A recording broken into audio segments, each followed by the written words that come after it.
Okay, beta ji. So this theorem 6.1 we are recording on Saisha's request. Saisha is saying ma'am record कर दो, नहीं तो मैं भूल जाऊंगी बाद में, इसलिए we are recording this. Otherwise पूरी स्ट्रेंथ है आज क्लास में. अभी हमें प्रूव करना है कि vertically opposite angles they are equal. Although हम ये बहुत जगह यूज करते हैं थ्योरम्स को प्रूव करने के लिए, बट अभी हमें यही फैक्ट को प्रूव करना है कि vertically opposite angles are equal. इसका मतलब अभी के लिए I am taking one angle AOC, which I need to prove that it is equal to DOB. Right बेटा जी, ये फैक्ट हमें प्रूव करना है. तो अब मैं इसे कैसे प्रूव करूंगी? मैं सबसे पहले देखूंगी बेटा angle AOC plus angle AOD, they are making 180 degree, and I will write the axiom here. Axiom 6.1, axiom 1 जो अभी पीछे हम लोगों ने डिस्कस करी, which says that any ray that stands on a straight line. देखो CD एक straight line है ना, उसके ऊपर एक रे AO है on a straight line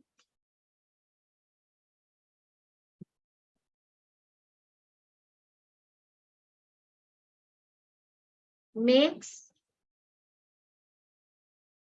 two adjacent angles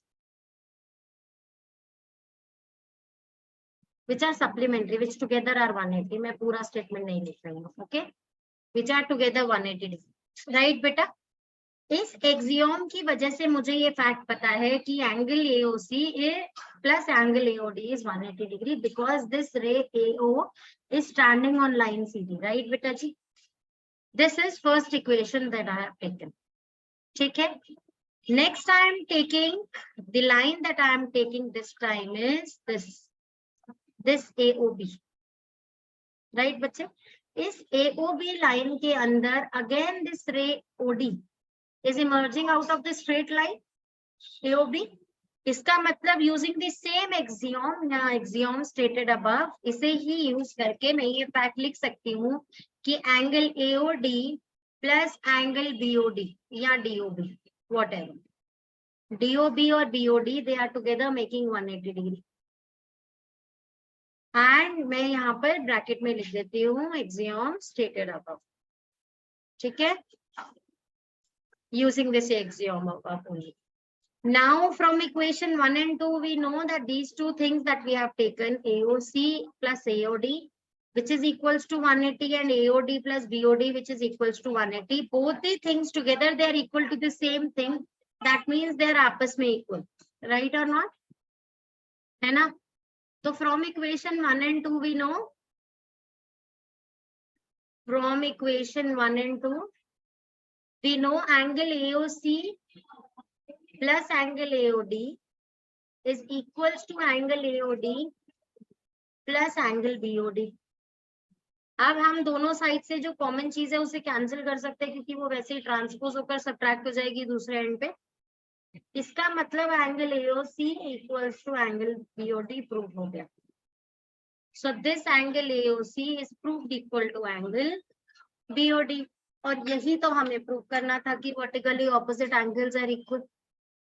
right और नॉट बच्चे? Yes, ma'am. समझ में आ गया सबको?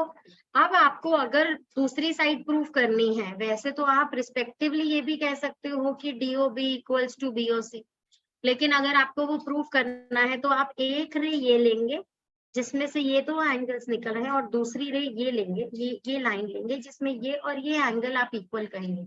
अब दोनों में BOD कॉमन होगा जिसे रिमूव कर दोगे, which will prove AOD equal to COB. Got it बेटा जी और नॉट? जरूरत नहीं होती वैसे, एक को भी आप इक्वल प्रूव करो तो दैट इज डन. आप रिस्पेक्टिवली दूसरे पेयर को इक्वल कह सकते हो. गॉट इट बेटा जी और नॉट? ठीक है ये थ्योरम. चलो अभी एक बार. Okay, now we are solving exercise 6.1 जिसका पहला वाला क्वेश्चन जो है हम डिस्कस कर रहे हैं. In figure 6.13 lines AB and CD intersect at 2. तो this is one line AB and this is another line CD which are intersecting. इसका मतलब in a way they have also told you that AOB is a straight line, COD is a straight line जिसके ऊपर बनने वाले angles would be linear pair, है ना? ये और ये एंगल linear pair हो जाएगा ये और ये एंगल लीनियर पेयर हो जाएंगे क्योंकि स्ट्रेट लाइंस है, राइट? है ना, जब वो कहते हैं लाइन ए बी तो इसका मतलब ये कह रहे हैं ये line A B means A B is a straight line, तो उसके ऊपर ये तीनों एंगल्स भी जो है मिलाकर वो लीनियर पेयर होंगे ना, तीनों से तीनों सप्लीमेंट्री एंगल्स है ना, तीनों मिलाकर दे आर टुगेदर 180 डिग्री। अभी के लिए देखो क्वेश्चन को समझते हैं। They are saying if AOC plus BOE is 70 degree, तो लेट्स मार्क ये रहा AOC plus BOE. BOE is this angle. If these two angles together are 70 degree, beta ji, and BOD is 40, and this BOD is 40. If they are asking you to find BOE, ये BOE angle जो है ये अकेला angle there asking you to find, and reflex of COE।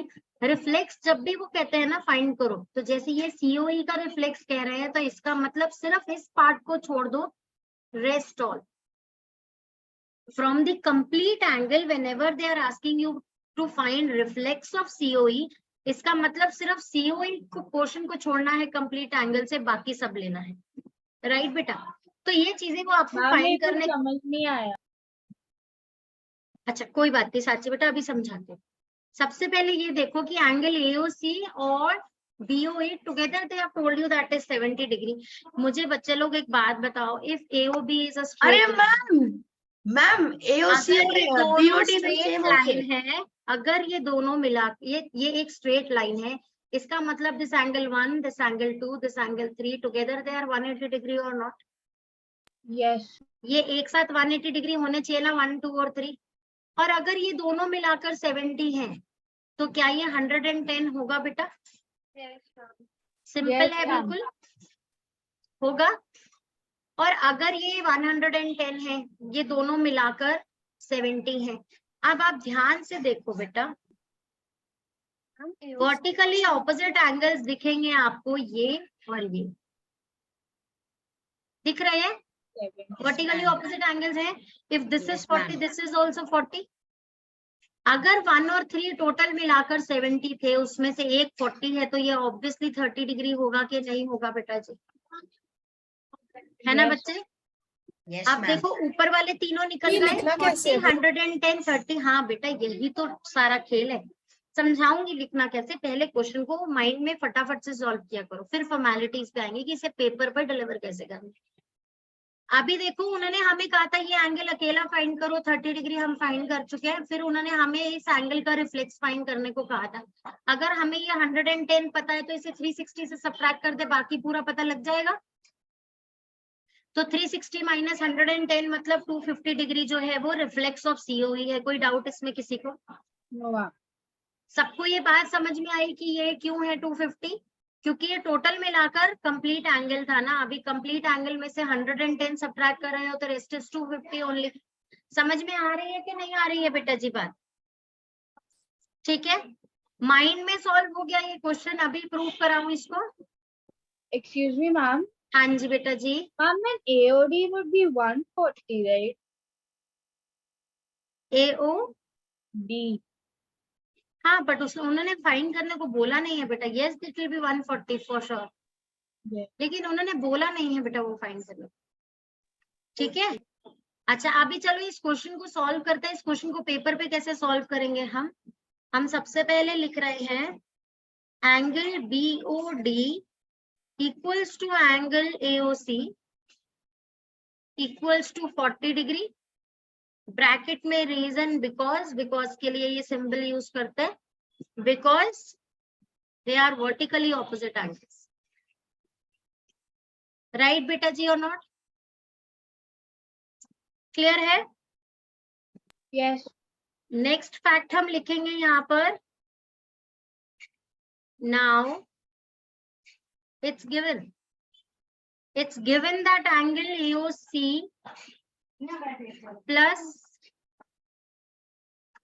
plus angle BOE is 70 degree. ये हमें fact given है, right? है ना? यस मैम इट्स गिवन लिखने की जरूरत है क्या? बेटा मर्जी है, कनेक्शन बना रहे हैं। नहीं भी लिखोगे तो तब भी चलेगा, सिर्फ नाउ भी लिखोगे तब भी चलेगा, इट्स गिवन नहीं भी लिखोगे तब भी चलेगा।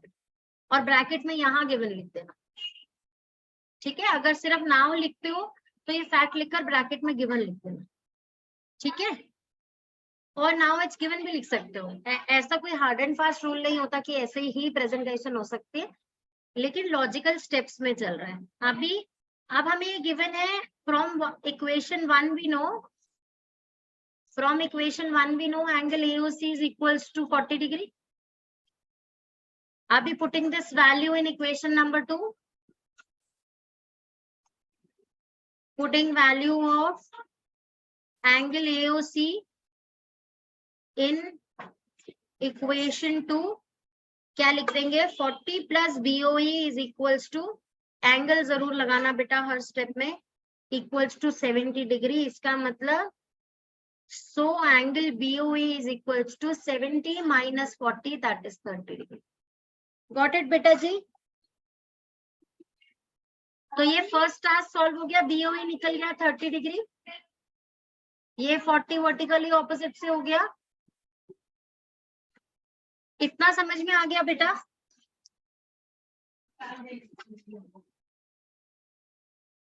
आगे चले।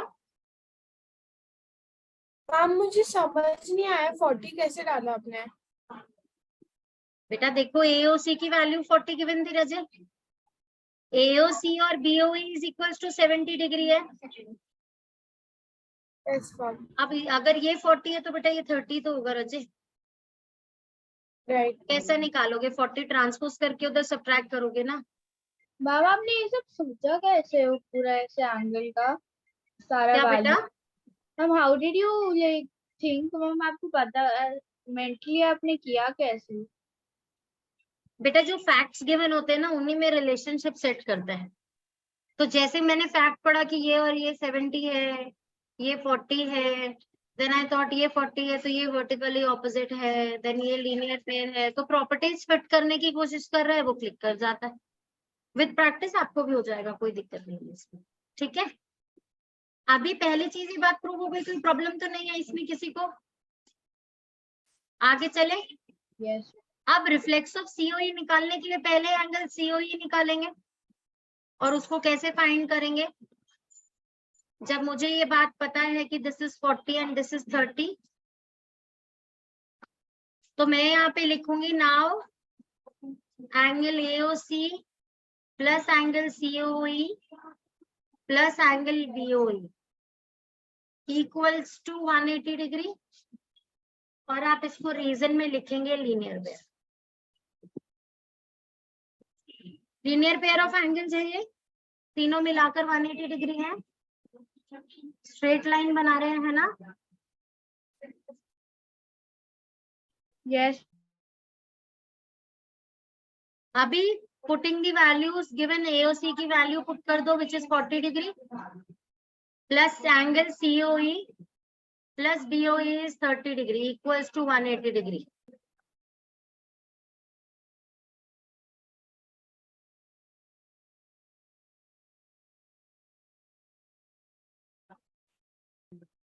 अब एंगल COE ये 70 डिग्री टुगेदर ट्रांसपोज हो जाएगा, उधर जाकर 180 से सब्ट्रैक्ट होगा, इट विल बी 110। अब बिल्कुल छोटे बच्चे की तरह 70 इधर ऐड करके उधर ट्रांसपोज करके सब्ट्रैक्ट करने की जरूरत नहीं हो, 9th ग्रेडर्स हो बेटा, ठीक है। कुछ स्टेप्स बीच में से स्किप करना सीखो, नहीं तो क्वेश्चंस बहुत लंबे हो जाएंगे। चलें आगे। अब लिखेंगे सो reflex angle COE will be equals to 360 degree minus 110। Reflex angle कैसे निकालते हैं? कंप्लीट एंगल में से उसी पर्टिकुलर एंगल को सब्ट्रैक्ट कर दो जिसका रिफ्लेक्स मांगा है। गॉट इट बेटा जी और नॉट? तो इसका मतलब that is what 250 degree, that's the answer. Ma'am reflex angle क्या है मतलब? बेटा देखो, अगर मैं इस एंगल AOB का रिफ्लेक्स मांग रही हूँ साची आपसे, इस एंगल AOB का रिफ्लेक्स मांग रही हूँ, तो वो ये पूरा होगा। रिफ्लेक्स मींस उसको छोड़कर बाकी सब। गॉट इट बेटा और नॉट? मैम तो उसको अगर हमने COE का रिफ्लेक्स देना था तो हमने AOD क्यों तो नहीं हमने find किया? CO बेटा, हाँ आप वैसे भी कर सकते हो कि इसको ऐड कर दो। हाँ, व्हाट आई डू इज कि जो मुझे रिफ्लेक्स जिसका बोला हो मैं उसे फाइंड करके 360 से सब्ट्रैक्ट कर देती हूँ। कर सकते थे आप इसे भी निकालो तो ये चारों एंगल्स प्लस करके रिफ्लेक्स आ जाता है। गॉट इट चाची बच्चा और not? Yes, ma'am, understood. Clear है ये सबको? कोई डाउट तो नहीं है इसमें? No ma'am.